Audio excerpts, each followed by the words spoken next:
दीवानों, welcome to my YouTube channel.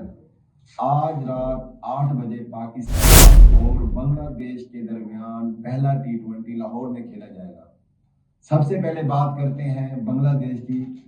Bangladesh team वो team है जो एक हफ्ता पहले यूएई से सीरीज हार के आ रही है।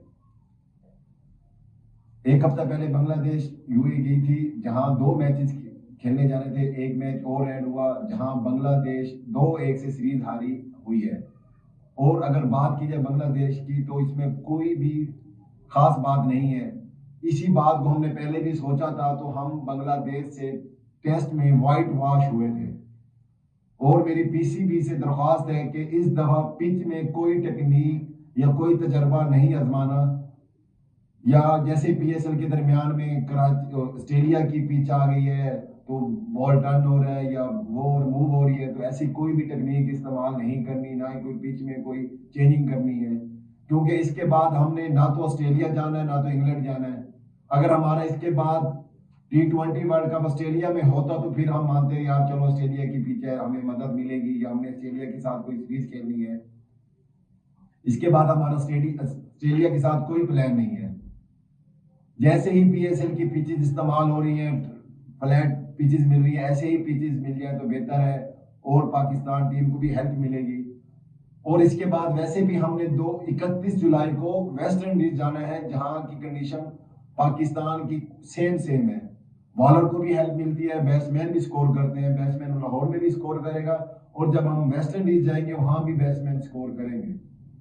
उसके बाद हमारा अगला जो वर्ल्ड कप है T20 का, इंडिया और ऑस्ट्रेलिया में खेला जाएगा। हमारे सारे मैचेस श्रीलंका में होंगे। श्रीलंका और पाकिस्तान की कंडीशन सेम ही होती है, वहां थोड़ी स्पिनर्स को हेल्प मिलती है लेकिन बैट्समैन स्कोर करते हैं, तो इसलिए पिचेस में कोई ऐसी वैसी चेंजिंग ना करे तो बेस्ट है। तो अगर बात की जाए पाकिस्तान टीम की, तो पाकिस्तान टीम के लिए एक मसला, बहुत बड़ा मसला है कि उनके पास जो खिलाड़ी हैं, साइम अयूब, साहबजादा फरहान, फखर जमान, मोहम्मद हारिस और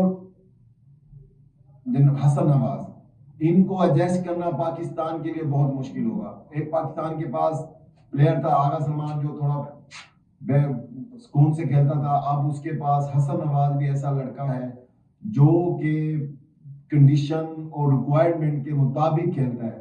उसने पीएसएल में इतनी इनिंग खेली है, 3-4 इनिंग कि उसने तसल्ली से भी खेला है, अटैकिंग क्रिकेट भी खेली और बहुत अच्छा खेल पेश किया है। और वो इस टाइम 4थे नंबर पे अपनी जगह पक्की कर चुका है। वो तो ओपनर था, सऊद शकील की जिद की वजह से वो मिडिल ऑर्डर में आया। अल्लाह ताला जिसे इज्जत देता है ना, तो ऐसी इज्जत देता है। ओपनर जिसने सेंचुरी की थी वो 4थे नंबर पे जाकर अच्छा खेला, इतना अच्छा खेला है कि आज पाकिस्तान के सीनियर खिलाड़ी उसकी तारीफ कर रहे हैं। और अगर बात की जाए साइम अयूब, फखर जमान, ये ऐसे लोग हैं जो ओपनिंग खेलते हैं। उसके बाद आगा सलमान भी है हमारे पास। और मैं अपनी पाकिस्तान टीम से ये करता हूं कि वन साइडेड मैच हराने हैं, बांग्लादेश को मुकाबला नहीं करना। अब आपके पास जो स्ट्रेंथ है, आपके पास जो टैलेंट है, मुकाबले की तो बात ही नहीं करनी। वन साइडेड जो भी है उनको फड़का के रख देना है, चाहे वो वेस्ट इंडीज है, श्रीलंका है या बांग्लादेश है। अब तो आपके पास इतने लड़के हैं कि हमारी वो जो क्रिकेट थी ना कि विकेट गिरती थी, हम बिल्कुल बैक फुट पे चले जाते थे, एक शेल में चले जाते थे, वो बात बिल्कुल खत्म है। अल्लाह का शुक्र है हमारी जान छूट गई उन लड़कों से। 3-4 सालों से हमें उन्होंने अच्छा खासा जलील भी किया है और पाकिस्तान की इमेज कम भी की है। अब जो हमारे पास खिलाड़ी हैं, ये ऐसे खिलाड़ी हैं जो एक दफा चल गए ना, और इनको चलना है और हम इन पे एतबार करना पड़ेगा और इन्हीं लड़कियों को हमें मौका भी देने पड़ेगा। हम ये नहीं कहते कि यंग लड़के हैं हमें अच्छा परफॉर्म करके दें, जो भी है इन पे हम इन्हें चांस देंगे, इन पे परफॉर्म करेंगे तो ये हमें परफॉर्म करके देंगे, इन पे एतबार करेंगे तो हम, मेरी पाकिस्तान टीम से गुजारिश है कि ऐसा खेल खेलें कि बेतहाशा मजा आ जाए। और एक रिक्वेस्ट है पाकिस्तान टीम से कि जब तराना होता है ना, कौमी तराना, कोई यहाँ हाथ रख के खड़ा है, कोई नीचे हाथ रख के खड़ा है, कोई आंखें बंद करके खड़ा है। आपने साउथ अफ्रीका को देखा है? साउथ अफ्रीका ऐसी टीम है, कंधे के ऊपर कंधा रखे, बाजू दूसरे कंधे को, इससे पता लगता है कि एक टीम है। जब आप एक दूसरे के कंधे के ऊपर हाथ रख के खड़े होंगे ना, तो जैसे पाकिस्तान और इंडिया के हालात, उन्हें पता चलेगा ये टीम है। मेरी गुजारिश है कि आज के मैच में या आज के बाद जितने भी मैच होंगे, नेशनल एंथम होगा पाकिस्तान का, तो कंधे के ऊपर हाथ रखना और ऐसे हाथ के ऊपर हाथ रख के खड़े हो, ताकि लोगों को पता लगे ये जुट है, ये एक प्रॉपर टीम है, कोई टूटी हुई टीम नहीं है।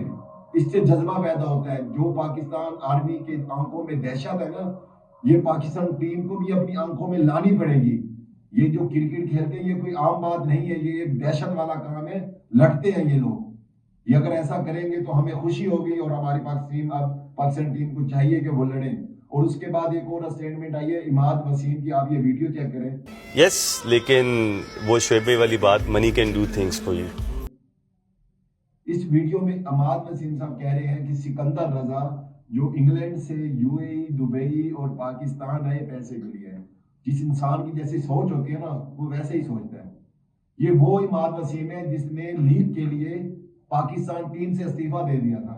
ये तो हम बेशरम लोग हैं, इन्हें T20 में वापसी लाए। ये वो लोग हैं जो टीवीज में बैठकर पाकिस्तान खिलाड़ियों की बेइज्जती करते हैं और हमें इन्हें T20 वर्ल्ड कप में दवाई, हमें कहां जितवा के देते हैं, जो किसी काबिल भी नहीं थे। और आज ऐसी स्टेटमेंट जिस लड़के की पूरे पाकिस्तान के पूरे वर्ल्ड में तारीफ कर रही है कि सिकंदर रजा बेस्ट ऑलराउंडर है, बेस्ट खिलाड़ी है, और जनाब जी की स्टेटमेंट बात करो। कुछ टाइम कुछ बातें नहीं बोलनी चाहिए। अमाद वसीम को अभी तक नहीं पता चला, ये जब पाकिस्तान का है ही नहीं, ये पैदा भी बाहर हुआ था और पाकिस्तान में आके इसने अपनी रोब जमाया, मैं फला।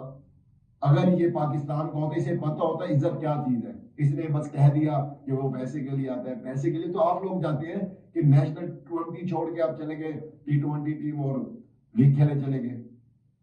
ख्याल करें, अगर आपको अपनी इज्जत प्यारी है तो ऐसे स्टेटमेंट ना दें, क्योंकि सिकंदर रजा हमारे लिए एक ऐसे खिलाड़ी हैं। जब पाकिस्तान नहीं आई थी तो सिकंदर रजा ने कहा था कि मैं आऊंगा, कोई टीम नहीं आ रही थी। तो ऐसे अगर खिलाड़ी के बारे में हम ऐसा बोलेंगे तो ड्यू रिस्पेक्ट हम आपकी कैसे रिस्पेक्ट करेंगे।